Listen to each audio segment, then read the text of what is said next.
کہ ایک شخص کوئی غلط کام کر رہا ہوتا ہے اور آپ کو پتہ چل جاتا ہے کہ یار یہ کچھ غلط کر رہا ہے اور اس میں اس کا بہت بڑا نقصان ہوگا، مالی نقصان ہوگا.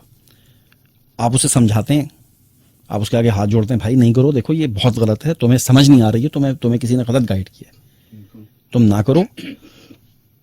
وہ آپ کو اگنور کرتا ہے اور وہ کر گزرتا ہے اور پھر نقصان اٹھاتا ہے اور پھر وہ آپ کے پاس آتا ہے کہ میری ہیلپ کر دو.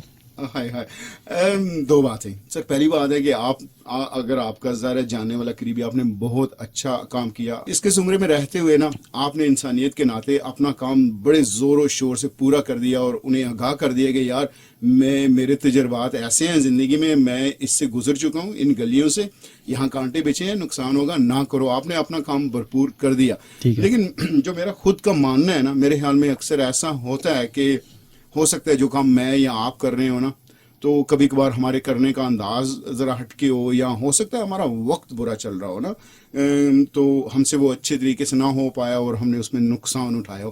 اسی طرح بہت سارے بندے ایسے ہوتے ہیں کہ وہی کام، کچھ آپ کام زندگی میں کر رہے ہیں، ہو سکتا ہے میں کروں نا، وہ مجھے بالکل بھائی نہ ہو ہی نہ مجھ سے، مجھے نقصان پہ نقصان ہوتا ہے، لیکن کوئی اور کرے تو اسے فائدہ ہو جائے. لیکن باوجود اس کے کہ آپ نے بتایا اور اس نے اپنے آپ کو آزمایا اور اس نے اس میں نقصان گھاٹا اٹھایا، وہ تو بات ہوگی.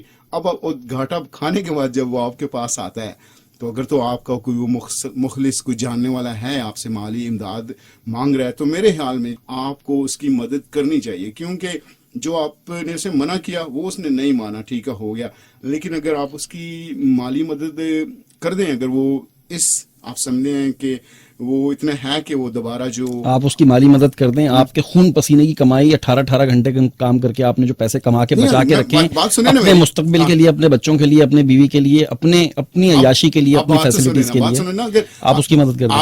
اگر وہ مخلص ہے آپ کا اتنا کہ وہ نہیں، اگر وہ مخلص ہوتا تو بات کیوں نہیں مانتا؟ نہیں، دیکھیں ہر انسان کا دل کرتا ہے کہ میں کسی طریقے سے نا کچھ بنا لوں اپنے آپ کے لیے، اور اس میں کوئی مذائقہ نہیں ہے. دیکھیں مثال کے طور پہ ایک بندہ وہاں سے آنا چاہتا ہے جی اسٹوڈنٹ لائف گزارنے کے لیے یہاں پہ، آپ اس کو سمجھا دیتے ہیں کہ دیکھو یہ مسئلے ہیں یہاں پہ، ابھی حالات بہت ٹائٹ ہیں، یہاں کام نہیں ملے گا، تم بیوی بچے لے کر بوریا بستر باندھ کے یہاں پہ مت آؤ، کشتیاں چلا کے مت آؤ، ٹھیک ہے. اور وہ آپ کی سنتا نہیں ہے، وہ کہتا ہے ادھر تو 3,000 پاؤنڈ تنخواہ ہے، 5,000 پاؤنڈ تنخواہ ملے گی مجھے. وہاں پہ ایجنٹ یہ بتا رہے ہوتے ہیں پاکستان میں یا انڈیا میں کہ انگلینڈ میں 3,000 سے سٹارٹنگ ہوتی ہے، لیکن جب آپ سیٹل ہو جاتے ہو تو 5,000 پاؤنڈ آپ کی تنخواہ ہوتی ہے، 1,500 آپ کا خرچہ ہے، باقی آپ کی عیاشی ہے.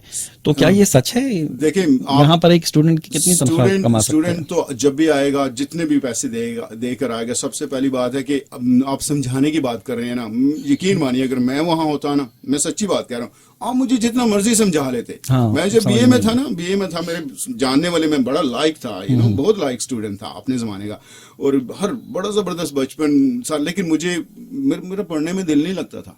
جانا جو ہے کیا کرنا ہے کام کر کے، ایک سچی.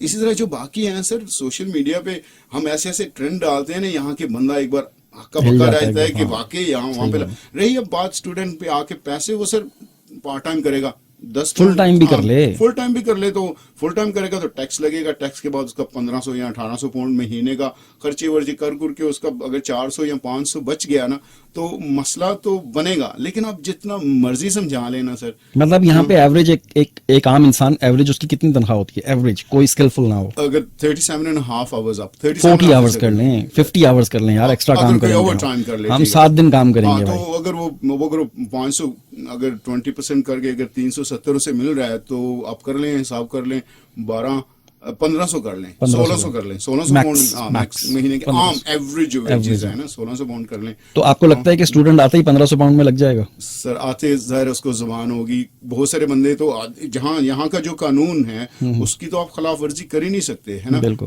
شاید کوئی اس کا کسی طریقے سے ڈیپینڈنٹ آئے ہوتے ہیں نا بہت سارے، وہ کہتے ہیں جی ہمیں تو فل ٹائم الاؤ ہے. فل ٹائم، ہاں، اگر کسی فل ٹائم کر بھی لے گا تو پھر آپ کو پتہ ہی یہاں کے خرچے، رہنا، کھانا پینا، سب کچھ. تو وہاں پر تو ایجنٹ کہہ رہے ہیں کہ 3,000 سے شروع ہوتی ہے سر. انہوں نے اپنی دکانیں چمکائی ہوئی ہیں، تو دکانیں چمکانے کے لیے اور المیہ یہ ہے کہ جو اسٹوڈنٹ آ رہا ہوتا ہے وہ اس کی بات پہ یقین کرتا ہے, اپنے کسی بندے کی بات جو یہاں رہ رہا ہے اس کی بات پہ یقین نہیں کرتا. وہ دیکھیں سچی اپنوں پہ یقین کرتا کون ہے آج؟ ہاں جب تو نہیں, اچھا تو میرا سوال تو وہیں رہ گیا, کیا اس کی مدد کرنی چاہیے کہ نہیں؟ مدد پھر میں کہوں گا کہ اگر وہ سمجھتے ہیں کہ اس قابل ہے کہ وہ ہو سکتا ہے نہیں اس قابل ہوتا تو وہ اسٹوڈنٹ یہاں تھا نہیں, بعد میں اگر کام کر کے نا اگر بھروسہ کرنے کے قابل ہے, آپ نے اچھا کام کیا جو اسے بتایا کہ نہ آؤ یہاں پہ نہ کرو, لیکن چلے وہ آ گیا, آپ اس کی مدد کر دیں, زندگی میں کبھی کامیاب ہوا تو آپ کو یاد رکھے گا.